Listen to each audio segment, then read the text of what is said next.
is a collection of about 60 essays, Hasidic discourses, we might call them. They're called a Maamar. They're not a regular speech. They're a specific, it's hard to explain translate in one word what a Maamar is. What I'll do is I'll show you like a 60-second video clip that gives you a little bit of a feeling of what a Maamar is. And I also posted, for some of you that saw, an article, which is a conversation between like 3 scholars trying to define, explain, and express what it is. But basically, the Rebbe had given these discourses, which are more mystical in nature than the regular speeches, which are an elaboration on the Talmud or on Rashi or on Rambam or current events or something else. These are, they come with a specific delivery of a tone and sort of a sing-song tone. They come with a preparation. He delivered probably about 1,500 of these. First one was delivered in 1950, which is in the beginning of this book. Most of them, which span something like 20 volumes or so, he did not edit. He had people who listened to recordings transcribe if it wasn't on Shabbos, but there's 6 volumes of those that he did edit. This was the first of 6 volumes, and none of them are connected to this particular Torah portion, but they were usually on a Shabbos or on a special occasion. So the first one that he gave in 1951 is here, but there's a bunch of them in here. And when I started, I wasn't trying to read the book from cover to cover because these are separate essays that span many different years.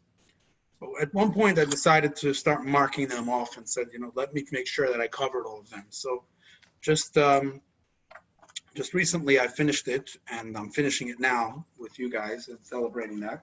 And I just, the last couple of days, including this morning, I reviewed a bunch of them, and I was like, okay, what am I going to take out to share tonight? And I took one of them out, and I put a few texts onto a sheet in the last hour and a half, and I tried to translate to try to share an idea that I took. Of course, it's full of ideas and great ideas, and each essay you can study for a month. But I'm going to do that. So a couple of still introductory remarks to this siyum. I just want to tell you a little story. When I was 15 years old, I did the same thing. There are today over 200 volumes of the Rebbe's original work, plus many more books of adaptations and translations. In 1991, the Rebbe's birthday, I was 15 years old. I decided to study one of the Rebbe's Melukat, the first volume. When I finished it, I wrote the Rebbe a little note saying I did this as a birthday present. And the Rebbe gave me a response. His response was 3 words. He asked me to check my tefillin and my mezuzahs, which turned out to be problematic, even though, without going into great detail, my grandfather commissioned my tefillin from a very well-known scribe in Jerusalem. And to the extent that anytime I get my tefillin checked by a Sefer today, they pretty much look at the handwriting and they know who it is. It was a very well-known, they tell me the name of the scribe without me saying anything. It's a beautiful pair of tefillin, but it had a problem with the boxes. They weren't separated properly. It wasn't the scribe, it was the person who makes the boxes. Also, I got all the mezuzahs in my house checked, but the one in my room was upside down. So it reminds me of that event of where the Rebbe just responded to me, which was obviously a great special feeling of closeness, and I actually got the response from the Rebbe's secretary, who only passed away in April. His name was Rabbi Groner. He called me about Erev Pesach, and I was still a 15-year-old kid, so I didn't understand what that means. But as a father of a family and trying to organize things Erev Pesach, everybody's very busy with their stuff. It was the day before Pesach. It was an afternoon. It's getting close. So I get the call. Of course, that's all I needed to know. I was ready to go do it. So I called up the Sefer to tell him, the Rebbe asked me to check my phone. Can you please check it? As if it was a regular Tuesday. And he's like, okay, why don't you bring it to me after Yom Tov? I said, okay, I realized, there's actually Pesach coming in a few hours. But first of all, the Rebbe was very busy, obviously, with a lot of things, but he wasn't too busy. And neither was his secretary to make sure to send the message to me, Erev Pesach.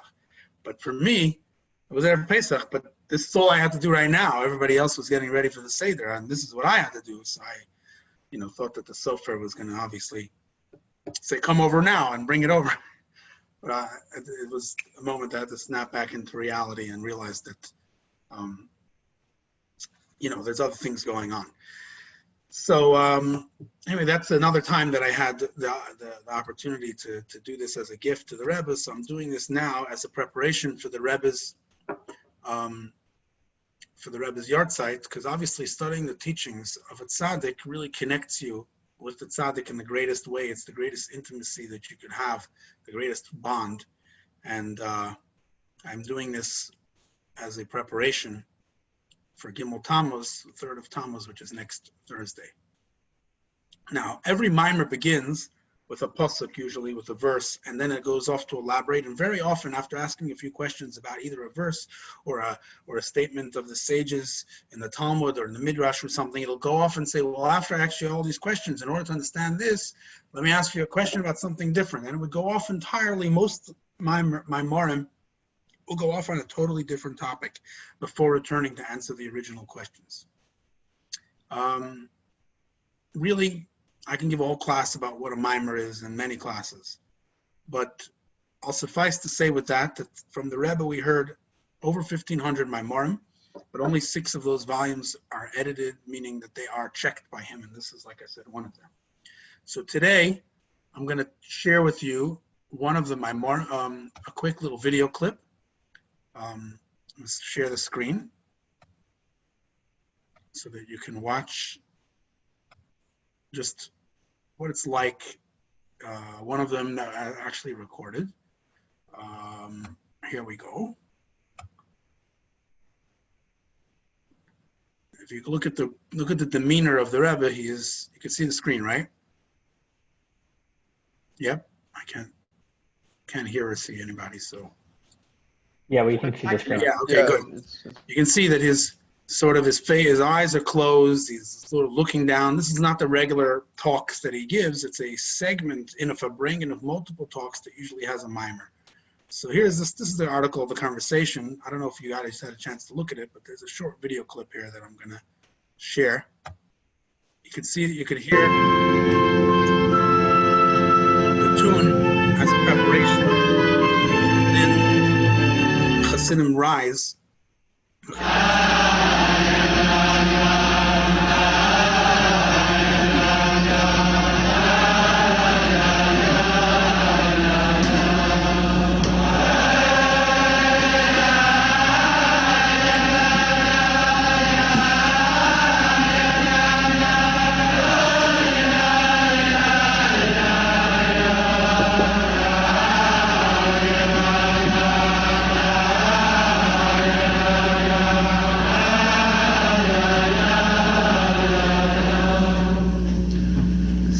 Hayim tchilas maaser chozi korn leyim rishin.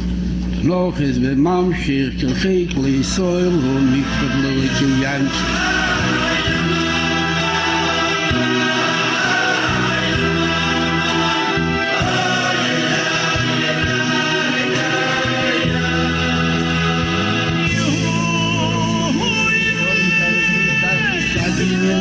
Nagel von Agiu Machshove. Noch in der Dogi man nicht schon mit seine wie sagt in Tanje. Dem Dugen auf so fantastik. Moschla bel was nimmt mit mir vor. Ich sag voll pivot mit sagt so vernimmt mit mir vor und ich hat muss über die Zähne. Ich sag aber dos Gufe nimmst du dos der Fun. Was haben nicht verbunden mit Asmus schon war. Ja das lieb darf ja der Odem Leborossi. Demot sein nefischer Bang ist gestanden in einer Meile, in einer Meile ist nicht kein der noch ins Mansim Chassenu. Wo demot wird sich nicht galo, das versteht viel bei Kessel, bei ihm, Reish Hashona, Shachedish Niskasse. Und demot ist mich mehr mit Pia Gvuro, על-ידי בקריאס המלך דום מלכי משיחה במהרה בימינו ממש. Okay, so that the background music obviously was just put in there for effect, and it was cut short. They sort of gave you the beginning and the end of it, but you get a little bit of a feeling. So okay, so let me jump into the learning now. But before we do, let me just open the floor. Does anyone have any questions? You can either unmute yourself and ask, or share, or you can also, if you'd like to use the chat, you're welcome to do that as well.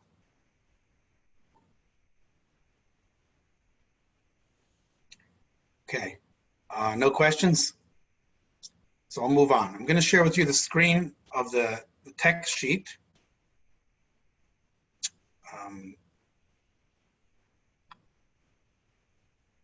The source sheet that I put together.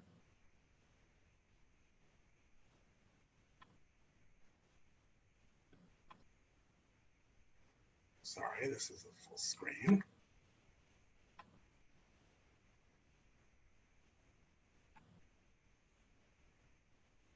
Okay, the title of today is The Land Title and Finding God in Your Personal Challenges.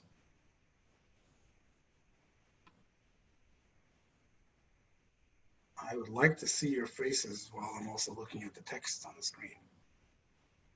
Ta-da.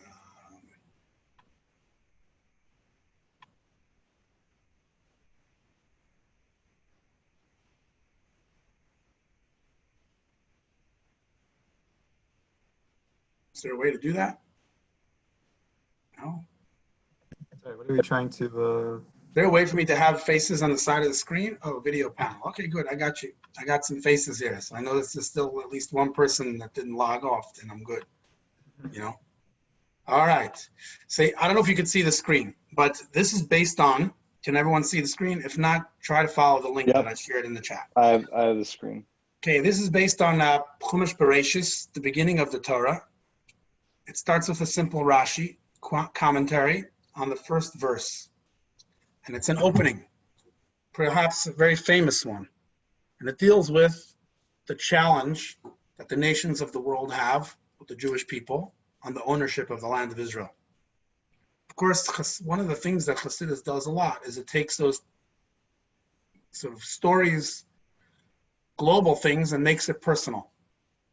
So the land of Israel is going to become you. And this is going to become personally relevant text in the context of this. And at the same time, it's going to fly to outer space into some mystical text before it comes back down. So this is how it works. The Torah tells us, Bereshit, in the beginning of creation, God created heaven and earth and light and so on and so forth. Rashi tells us, what's the story? Why does the Torah begin with stories? Really, it shouldn't have. And he gives us an answer. He quotes a certain Rabbi Yitzchak, which, parenthetically, I don't remember this clearly, but some of the commentaries tell us that this is his way of incorporating his father. Rashi is an acronym of Rabbi Shlomo Yitzchaki, because his father was Yitzchak. And that we don't actually have any source for a Rabbi Yitzchak that makes this statement. We do have a source for this statement, as you'll see the commentary here. I don't know if you could see my mouse on the screen, can you? Yes? So it says Yalkut Shimoni. So this shows up in the Midrash, but not quoted in the name of Rabbi Yitzchak. So some of the commentary says perhaps his father used to say this a lot, so he quoted it in the name of his father as a way of incorporating his father into the teaching as a matter of honor, I guess credit, because obviously the fact that he grows up to be such a great scholar doesn't come from nowhere. And he puts his father in there. So he says, in the name of Rabbi Yitzchak, the Torah is the law book of Israel, should have commenced with the verse, this month shall be unto you the first of months. HaChodesh Hazel Lachem. Because that is the first commandment given to Israel. He's mitzvah Rishonah shenetztava b'Yisrael. The first mitzvah that the Jewish people get is in the book of Exodus, a book and a half later. What is the Torah? It's a book of commandments. It's not a book of stories. Certainly not a book of history, because, first of all, the word Torah means instruction, hora'ah. It's not a book of stories. So therefore, you have to understand, why do we have a book and a half of the history? Many people have said, if it's history, it's bad, because it leaves out a bunch of things. It gives you such great detail about a few stories, and then it zoom and jumps, comes back. This is not a book of history, so why we have story? So Rashi says, what is the reason? Then that this is given to us, that commences with the account of creation, because the thoughts expressed in this text, and he quotes a verse from Tehillim, from the King David. It says, Koach ma'asav yigid la'amor l'seis lahem nachlas goyim, which translates as he declared to his people the strength of his work, which means creation, in order that he might give them the heritage of the nations. What's the story with the heritage of the nations? Because if the peoples of the world, the nations of the world, the United Nations, a bunch of other idiots, they come and they say, you are robbers because you took by force the lands of the 7 nations of Canaan. Listimatem, you're robbers, you stole our land. You ever heard that claim on campus? So the first verse in the Torah says that the reason for the book of Genesis and part of the book of Exodus, Bereshit and Shemot, is that we should be armed with an answer to the Goyim who challenge us on our ownership to the land of Israel. So Israel, the Jewish people, can respond to them by saying, all the earth belongs to the Holy One, blessed be He. He created it. He gave it to whom He pleased. When He willed, He gave it to them. And when He willed, He took it from them and gave it to us. This is the answer. The whole book is here to tell you that God is the creator, and since He's the creator, He chooses to give the land to whoever He wants. And this is why we have that book. So if you want to know where is the deed to the land of Israel, it's the Torah. And we should go to the world and show them the book. Anyway, now, I want to ask a question. It's not actually in this Maamar. The Rebbe asks this question elsewhere, but I think it relates to what the Rebbe says in this Maamar. In this story here, Rashi is very particular about words. And if you look up the sources of where he quotes from, you could see how he changes it in a couple of ways, and it makes it extremely interesting. One of those things that I'm going to point out is that in the Hebrew, and it's translated into English, it doesn't say God created it and gave it to us. No, it says He created it, and when He willed, He gave it to them, meaning the nations. And when He willed, He took it from them and gave it to us. Why is that necessary? Why the whole, just make your point. He created it, belongs to Him, and gave it to us. Or He gave it to them and then He gave it to us. Why the whole, right? Let's keep that question there for a moment, okay? For a few moments. We'll come back to that.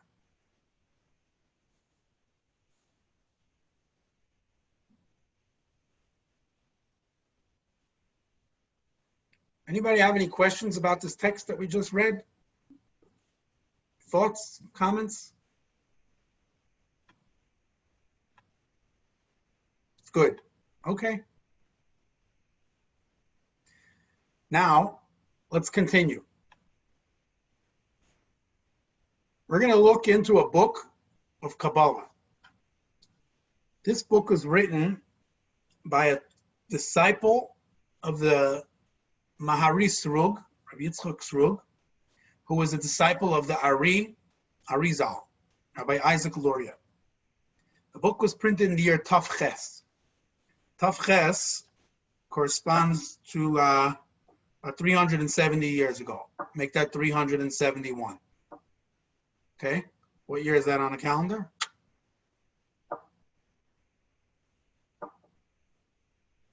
It was actually a very difficult, terrible time for the Jewish people. The book was first published in Amsterdam in the year Tav Ches. This is a Wikipedia page that you can click and you can see all about this author. This Rabbi Naftali Hertz Bachrach, was apparently controversial. The Sephardic Kabbalists did not approve of him, and they challenged him because the main disciple of the Arizal was Rabbi Yitzchak, Rabbi Chaim Vital, and they considered him more authoritative. So in the world of Kabbalah, there's also controversy. I don't always teach you that when you're a young student at Chabad, because you're studying really Hasidic texts and they're sort of sifting out what it is. But in relation to this particular author who wrote this book, Emek HaMelech, The King's Valley, the Chabad Rebbes, including the Baal Shem Tov and the Maggid of Mezrich, they did quote him. Different ones with different frequency.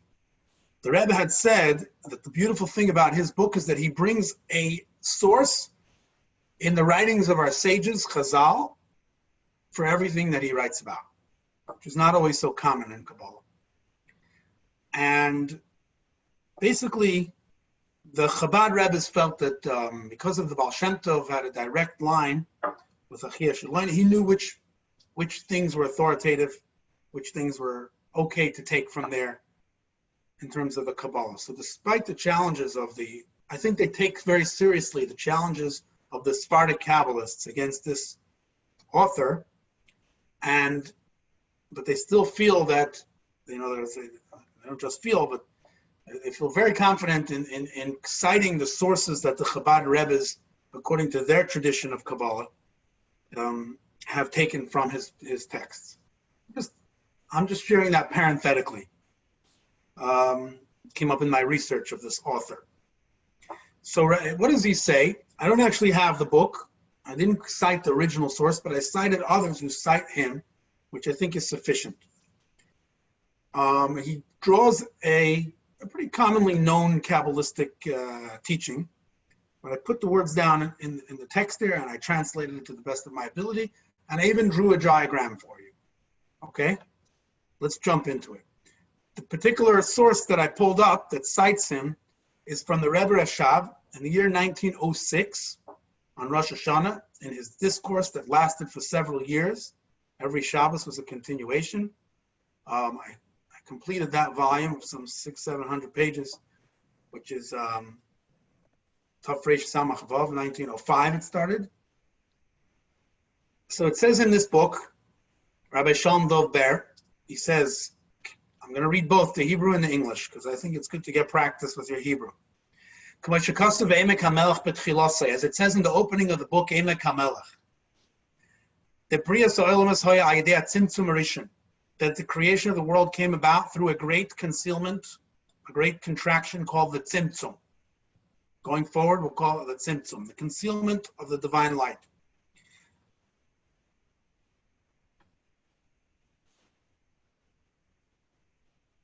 Which was in the endless light. The Tzimtzum happened in the what's called the Or Ein Sof, sometimes translated as the infinite light, but I'm switching to the word endless light because Ein Sof is actually has no end, and there's a reason for that. The creation happened via the first Tzimtzum, which was in the endless light, and a hollow space remained. From this came about the root of creation of the vessels and the existence of all worlds. After the Tzimtzum, I'm going to explain it. I'm just going to read it now. After the Tzimtzum, there was a drawing down of the revelation of the Kav, which is the revelation to illuminate the vessels and worlds. These worlds, in general, consisting of lights and vessels, are inside the hollow and empty space which remained after the Tzimtzum. That which is written in the Torah, that he placed them in the Garden of Eden to toil and protect it. To toil refers to the 248 positive commandments.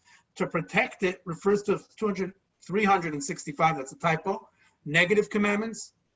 This is in order to draw down additional lights through the Kav, that's the line, from the endless light before the Tzimtzum until in the future, with the arrival of the redemption, there will be the revelation of the endless light in the hollow space just as it was before the Tzimtzum. Does this sound like Greek to you? It's a Kabbalistic text. So here's a drawing. We have in this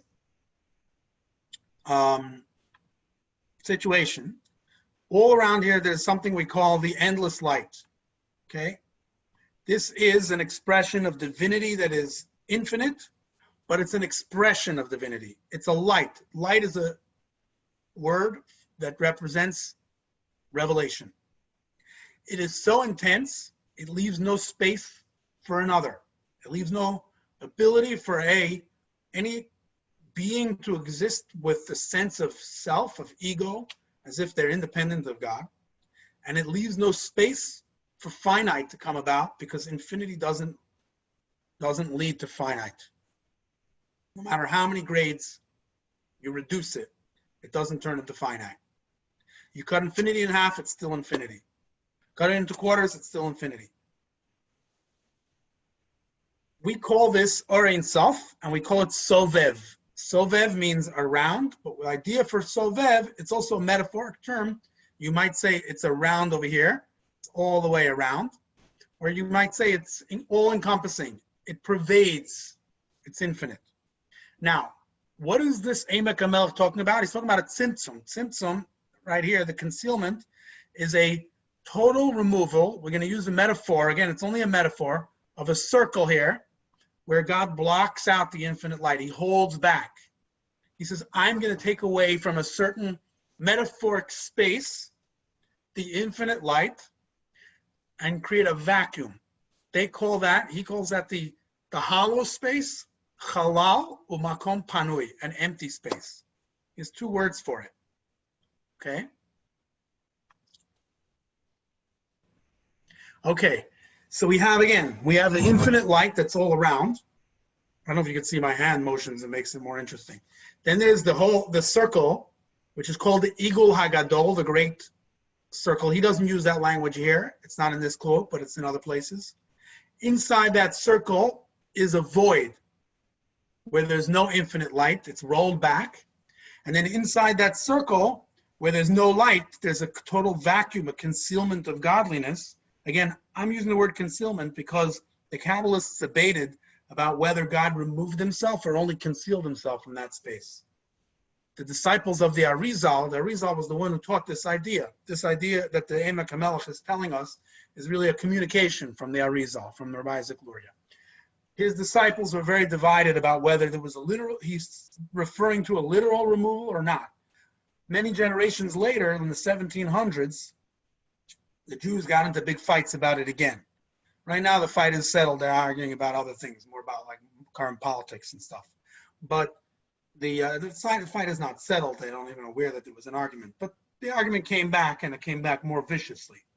The argument was, is this a concealment or is this a actual God stepping out of a certain space, watching from outside this space?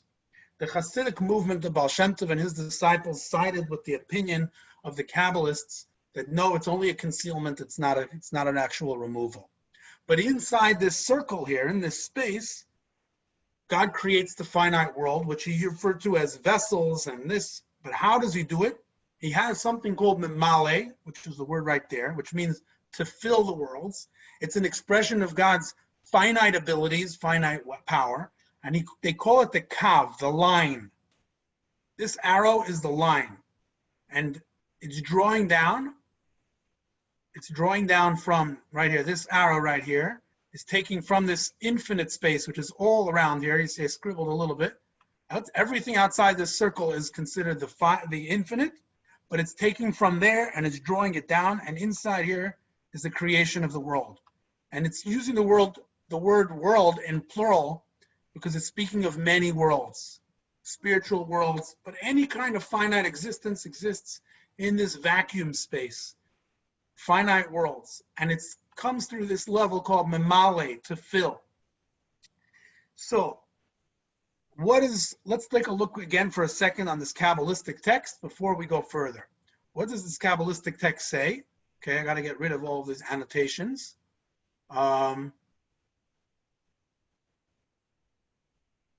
Clear.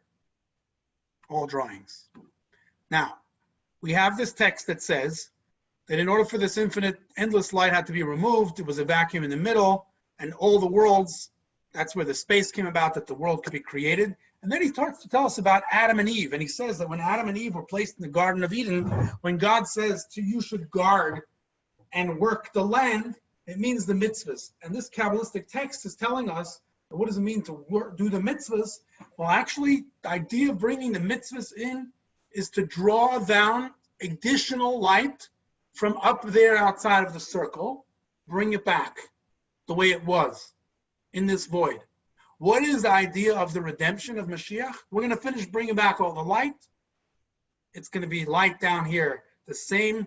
In other words, we're going to reverse this concealment that happened in order for creation to take place. That is the Kabbalistic idea of, in this text, of what redemption is, what doing a mitzvah is. Well, we're bringing ourselves to redemption. We're bringing the light back down. Make sense? Any questions? Yes. Yeah, Andy, what's your question? Two So my Andys. question is, so you want to bring the light back, right? But you're saying like the world exists, like everything exists because you have like that vacuum in there. If you bring the light back, you're destroying everything, right? Like the world disappears. So Exactly. like Isn't that redemption an means, obvious question? That should be an obvious question. yeah, like I'm wondering, like redemption means we all die. It's not that we keep on living, right? Fantastic question. You have Thank a you. lot of experience with Kabbalah, apparently, because this is a question that the Kabbalists discuss, and they wrote hundreds and hundreds and maybe thousands of pages to figure it out. What exactly is that? So first of all, I want to make l'chaim to your continued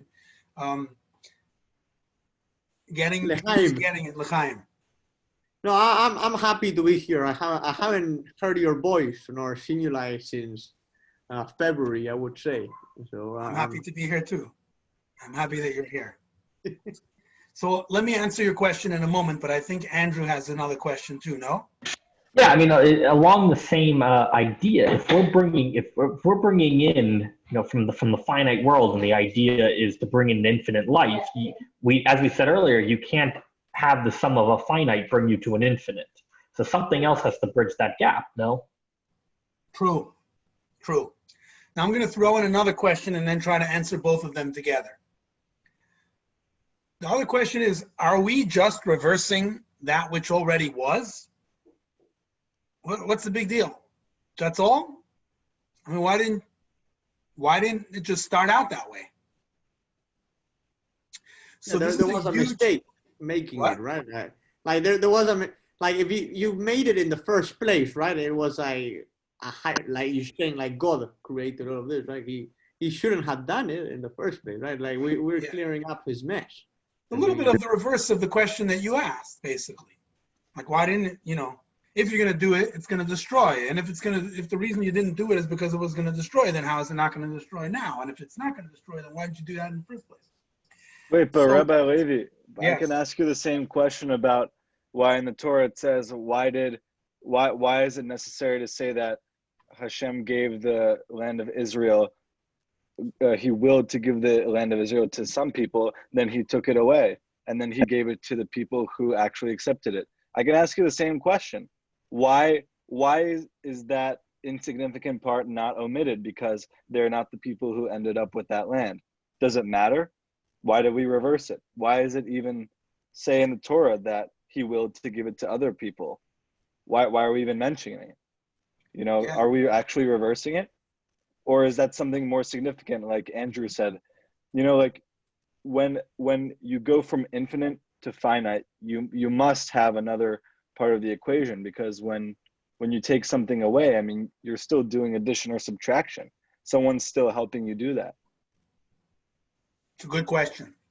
And when we're going to take this piece of Kabbalah and put it back and try to connect it to the Rashi statement about the title to the land of Israel, and then and if I miss and I don't answer your questions, you have to bring them up again, okay? Because I didn't write them down. So, according to this interpretation of creation, when you look at the story here, what exactly is the question that Rabbi Yitzchak asked? Why does the Torah begin with creation? The purpose of Torah and mitzvahs, according to this Kabbalistic idea, is to draw down the infinite light into the finite. Which mitzvah expresses that more than anything? The first mitzvah. Why? Because the first mitzvah is making a calendar. HaChodesh Hazeh. It's too much to go into in detail, but I'll just share that the Chodesh Hazeh, the new month, represents taking a light from a higher space and bringing it into the lower space. First of all, metaphorically, the sun is shining and the moon catches the light of the sun. That is the beginning of a new month on the Jewish calendar. That's how two people witness it, and they go to the court and they announce, we saw it. In Hebrew, Chodesh represents Mamali, the finite line, and Hazeh, which means revelation, because you only say Zeh when you see something, when it's present. This, the word Zeh means this, is representing that great illumination that was rolled back or that was concealed above outside of the circle, what we might call above the tzimtzum. So if the purpose of creation, according to this Kabbalist, is, and according to the Torah, is just revealing it, is to bring the infinite light back into the finite space, then why talk about the finite world? The Torah is not about the finite world. The Torah is about reaching the infinite and bringing it down. This is the meaning of Rashi's question in a Kabbalistic sense. And the answer to the question is that we are not just trying to reverse what was before creation, bring the light back. Because of your question, and Andy, if you bring that finite light right back, it's going to destroy, right?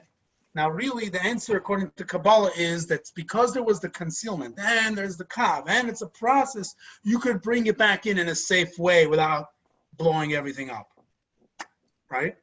Whatever that means, but that's the language that they use. But in this case, we're going to say that really what we're trying to do is not just bring back what was, we're trying to bring something that wasn't. We're trying to bring the essence.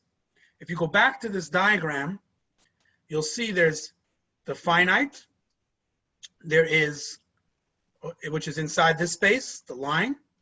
There's the circle, which represents infinity, everything outside the circle. But really, there's something all-pervasive that's above it and everywhere, and that's what we call etzem. We call that the essence. It's above a revelation. This endless light is also called or. Or is an expression. It's not the essence. It's or ein sof. It doesn't have an end, but it does have a beginning. It's not the highest, not the essence of God.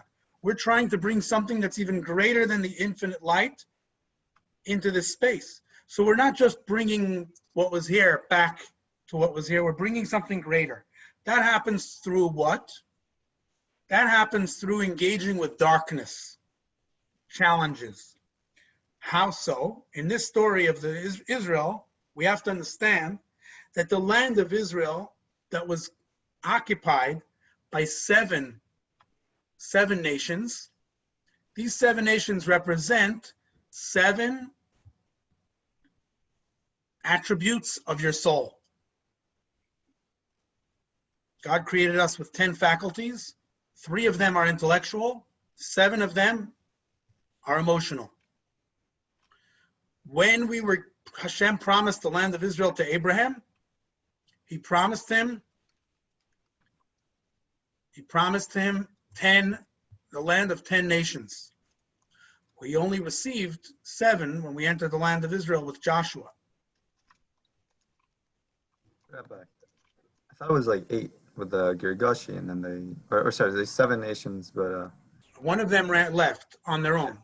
But we entered the land of 7, and when the Mashiach comes, we are promised that we're going to get the other 3. So what's going on here is that we're eventually going to get 10. Rambam says that one of the proofs in the Torah for the story of Mashiach is that Hashem promised us the lands of the 10 nations, and that we have a mitzvah to build cities of refuge in those lands, and that we never had a chance to perform that mitzvah, and Hashem didn't give us mitzvahs for nothing. It's an interesting argument, but it's referencing the idea that there's going to be 10 nations. What it means is that really, we within ourselves have also a mitzvah to conquer our own 7 nations, our emotional attributes, to transform them to love and serve God, to have awe for God and all the other, every attribute. And the intellectual aspect, that's the 3 nations that represent that we will only get in the future, we're going to have the ability to fulfill that fully only after the Mashiach comes, not yet. We still have to use our brains, but the full capacity of that will come with the coming of Mashiach. So when we're told to conquer the land of Israel, we're actually being told that there's a process here. There's going to be concealment of godliness. God is going to hide his face. There's going to be challenges, and we're fighting with those challenges.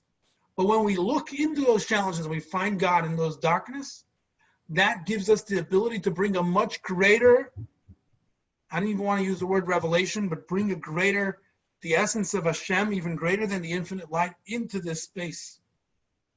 Greater than it was. Without the finite world disappearing. It'll just have the awareness of God in it.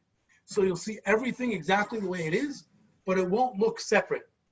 You'll just see godliness in everything. so the finite won't blow up. It won't disappear. How do we do this? We do this through our mitzvahs. How do we do this? Particularly when we fight with darkness. And this is coming of the nations of the world. They come and they say, you took this land from us. The truth is, what exactly is their argument?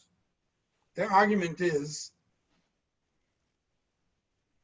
I'm not going to get into that. They have a financial secular deed for the land.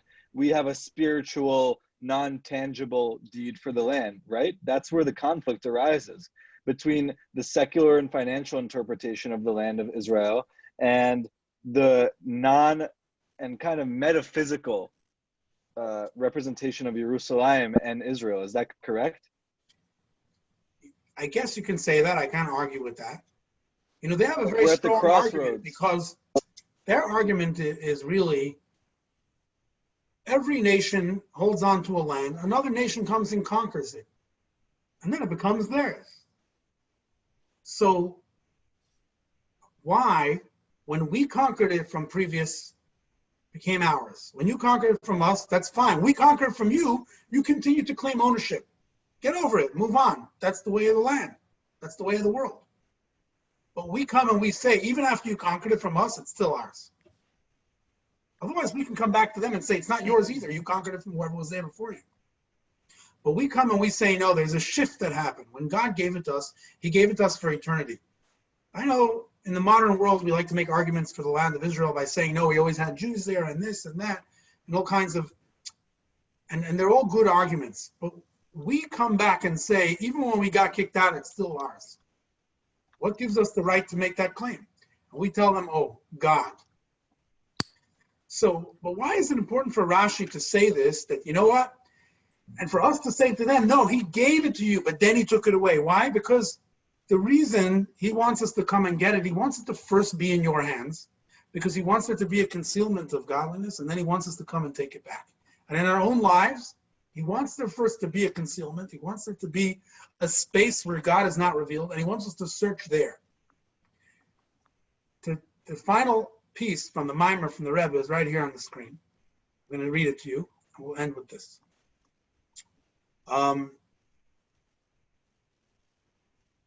It says, Bereshis bara. The ultimate intention of the creation of the concealment and the hiding is that in order that you should search, so that Jews should search and find God in all matters of the world. Ultimate purpose of creation is for you to enter this physical world where God is hiding and to search and find God in all matters in this world. The Rebbe says it's like the parable of the father who hides himself from his young son in order to demonstrate the son's wisdom, that the son understands that God is only hiding so that he should be challenged to search and find him. Next time you're frustrated and you feel that God is hiding his face from you, you should realize this is him trying to demonstrate your wisdom, to realize that he's hiding his face so that you should search harder. This is the ultimate purpose of creation. What's the reference to? The reference is to a verse in the book of Deuteronomy where God says to us that when you're going to come, we read this on Tisha B'Av in the middle of the summer. I'm telling you, you're going to come to the land of Israel, you're going to worship idols, right? You're not going to live long on this land. You're going to be Hishamei Tishamedun. You'll be utterly wiped out. The Lord then will scatter you amongst the people. I'll kick you out of the land. You'll remain a scant few, and you shall be left amongst the nations to which the Lord will drive you. And then it says, there you will serve man-made gods, wood and stone, that cannot see or hear. And then it says, but if you search there, bikashtem misham, in the absence of godliness, you should search God, and then you will find him. If you only seek with all your heart and all your soul. God created the world for us to seek his face in the places where you can't see him. This is the purpose. This is why in the argument to the deed of the land of Israel, we don't just say God created the world and gave it to us. No, he gave it to you. And he wanted you to have it because he wanted us to come to places where his presence is absent, where idols are prevalent. And then only afterwards he takes it from them and gives it to us. Because that is the purpose of creation. to transform the concealment, the void, and to bring not just the infinite light, but the essence of Hashem that is even higher than the infinite light back into that space. When we do that, we will able to tolerate the infinite and the essence in a space that previously didn't, without crashing everything. And it's not just going to be a bringing back to what was, it's going to be bringing back to what is greater. So this is the way the Rebbe takes a story about the land of Israel, looks into the Kabbalah, but also personalizes it and says, this is your personal challenge. You have your own land of Israel. You're going to have some challenges in your life. You're going to feel yourself pulled in one way. You're going to find roadblocks in another way to being a good Jew, to serving Hashem. You should know it's all in the deed of the land of Israel. It's all in the Kabbalistic description of the purpose of creation. So search in the darkness and find Hashem's space, and that's the ultimate purpose of creation. Chaim. Any questions or thoughts? Wow. I'm going to make a l'chaim that Hashem should give me the ability to not just read the texts, but to internalize it and to make it go from here to here. One of the narrowest points in the body is the neck. A lot of times, ideas, they just don't travel through the neck to the heart. They get stuck. They remain ideas. The big challenge of life is we meditate and we pray that things should make it through down these pipes into the emotions, and that I should be able to continue studying many more books, and you guys should be able to study these books in their original and their adaptations. But more importantly, it's not the idea and it's abstract, but it's the adaptation to personalize it. In our own challenges, when we don't see God's face, we can take these ideas to help us break through the darkness and to bring light to ultimately with the coming of Mashiach. And may we merit to see him in his full glory in every corner of the earth. Hashem's glory. Amen. Amen. Chaim.